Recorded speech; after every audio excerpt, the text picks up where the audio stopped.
Soy Emilio Pazmiño y aquí en mis manos tengo dos serpientes que físicamente son muy parecidas. Una es la coral verdadera, una serpiente con un veneno neurotóxico muy potente. Y la otra es la falsa coral, que es básicamente inofensiva. Pero tú me puedes decir cuál es cuál. Hoy lo vamos a averiguar. Bueno, yo creo que aquí hay una pista muy obvia de cuál es cuál. En mi mano derecha yo tengo un gancho para protegerme de la coral verdadera centroamericana, mientras que en mi mano izquierda estoy sosteniendo a la coral falsa. Entonces, ¿cómo yo supe cuál era cuál antes de agarrarlas? Bueno, vamos a hablar hoy un poquito de cuáles son las diferencias entre ambas especies. Ustedes probablemente han escuchado sobre el patrón rana: rojo, amarillo, negro, amarillo. Y este comúnmente se usa para diferenciar entre las venenosas y no venenosas. Entonces, si observamos el cuerpo de la coral verdadera, podemos ver que tiene una banda roja bastante ancha, seguida por una muy finita amarilla, o en este caso blanco, de ahí una banda negra, y de ahí otra banda amarilla, y así se repite el patrón a lo largo del cuerpo hasta llegar a la cola. En cambio, en las corales falsas, normalmente el patrón va a ser lo contrario, va a ser rojo, negro, amarillo o blanco, y después negro. En este caso, ambas especies sí siguen la regla. Pero aquí es donde tenemos que explicar la verdad sobre el patrón rana. No aplica en todos los casos. Es mucho más efectivo en los lugares como por ejemplo el sudeste de Estados Unidos, donde solo hay una especie de coral verdadera y pocas especies de corales falsas. Pero en lugares como aquí en Centroamérica existen muchas especies de ambas y algunas no siguen la regla para nada. Por ejemplo, nosotros ya grabamos otra especie de coral verdadera aquí en Panamá, la coral gargantilla. Y esa era una coral bicolor. O sea, solo era negro con anaranjado. No tenía el patrón rana, pero aún así, sí es bastante venenosa. Y aún dentro de las mismas especies, existen excepciones, porque hay individuos que tienen patrones aberrantes. De esa misma coral gargantilla, también grabamos una que tenía un patrón muy inusual en la cabeza. Y en Estados Unidos, donde la regla de rana es mucho más común, allá hasta hay algunas corales que también son bicolor. Algunas personas creen que la intensidad del color de la serpiente determina su toxicidad, pero en este caso, como dice su nombre, la falsa coral brillante tiene un color más fuerte. En Norteamérica, otra manera de distinguirlas fácilmente usando el color es que los anillos de la coral verdadera, ustedes pueden ver que le dan la vuelta a todo el cuerpo, mientras que en las especies de allá, en las corales falsas, normalmente ellas no tienen anillos que le dan la vuelta a todo el cuerpo. La panza va a ser blanca o de otro color. Pero ustedes pueden ver que esta especie de coral falsa sí le dan la vuelta los anillos a todo el cuerpo, aunque son más opacos en la panza. Pero bueno, si el color no es 100% efectivo, quizás usemos la morfología para distinguirlos. Podemos observar que la coral verdadera tiene una cabeza más aplanada y los ojos más pequeños, mientras que la coral falsa tiene los ojos más grandes y la cabeza más redonda. Y eso se debe al estilo de vida que ellas llevan. La coral verdadera normalmente es fosorial y va a pasar mucho de su tiempo bajo tierra, cazando animales terrestres, como serpientes ciegas o lagartijas pequeñas. Así que la verdad es que ella no necesita usar sus ojos mucho. Ella depende más de su veneno para atrapar a su presa. En cambio, la coral falsa sí es una cazadora más activa que depende de su visión para encontrar a su presa y usa su fuerza, la constricción, para dominarla y después comérsela.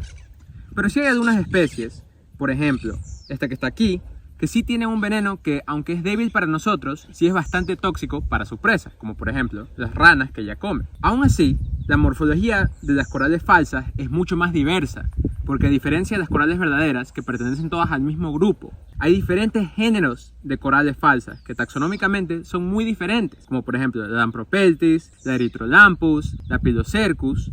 Todas son falsas corales, pero no necesariamente son parientes cercanos, y por eso varían bastante.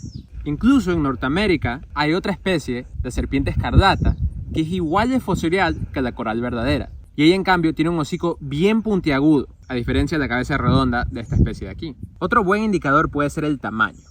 En este caso, ambos individuos tienen más o menos la misma longitud, pero esta coral verdadera seguramente ya es adulta o le falta muy poco por crecer.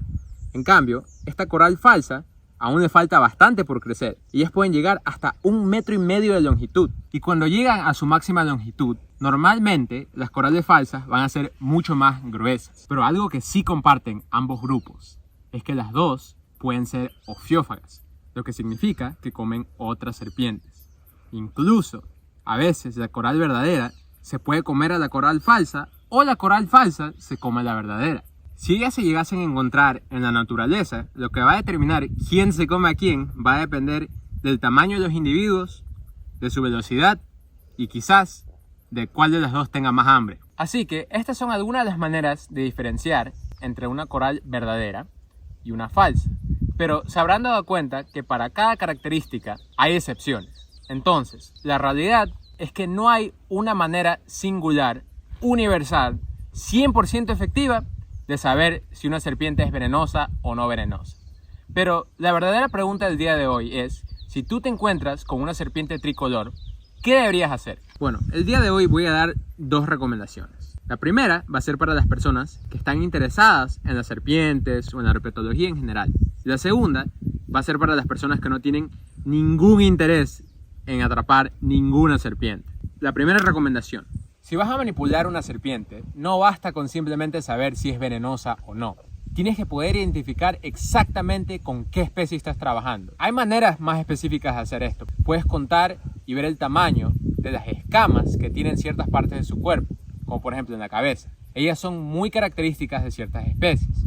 Pero alguien que está observando de lejos nunca va a poder hacer esto. Así que este método solo sirve para alguien que las está estudiando de muy cerca. Pero la verdad es que yo creo que no deberías tener que depender de un conteo de escamas o otro método más complicado para saber cuál especie has capturado. Tienes que conocerlas a un nivel personal. ¿Pero a qué me refiero con esto? Te voy a poner una situación hipotética. Digamos que tú y yo estamos caminando en la calle y vemos un perro.